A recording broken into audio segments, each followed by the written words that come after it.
Dakatarisa kudenga mtsotsi pamatama ose ndati ndingouya kuzokuupdate hai urongwa kuti uri kufamba sei hwekurufu rwekwakadungura nditi rufu rwakadungure sofa ndorwatatova neupdate also nekuzokuratidzai maphotos evamwe vanhu vevanhu vanga vachisvikawo pasini paitikira tsaona Ginimbi, Muhana nedzimwe hama dzavanga vainadzo mbiri handiti so chiterera ndisanda kuradzai zvandoda kuradzai nekupai update kana wanga usati wasubscribe ndinokukurudzira muzukuru kuti udi usubscribe pathis channel, turn on your notification bell so that whenever we upload a video you will be notified handiti. Thank you very much, thank you so much neyo unwavering support yamuri kupa pamusha penyu neyamuri kupa kumhuri yekwakadungure nemhuri dzese dzashaikirwa nehama panguva ino handiti.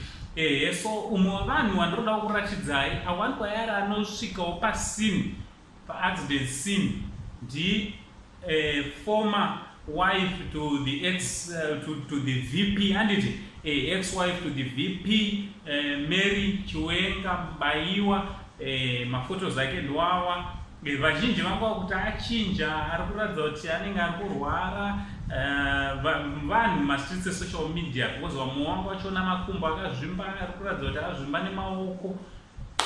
Hatisi kuziva kuti zviri kuitika asi chikuru chakakosha pari zvino ndechekuti asvikawo paitika tsaona kuzotangawo kuchema nemhuri yese yeZimbabwe kuzochemawo nehama handiti chinova chinhu chakadii chinhu chakanaka. So ndo maphotos andangondikuratidzei also nekupai update yekuti pari zvino mhuri iri kusangana kana kuti iri kuungana kuhomestead yekadungure family kudomboshava handiti vachiitira kuti zoni vange vari vanocreata space kumba kwaGenius Kadungura handiti kwaGinimbi kuti kunge kuri kunocreatwa space yakanaka yekuti vanhu vazoenda kunoungana ikoko vachimuchemera kumba kwake handiti. Asi pari zvino vanhu vakaungana kupi kuhomestead.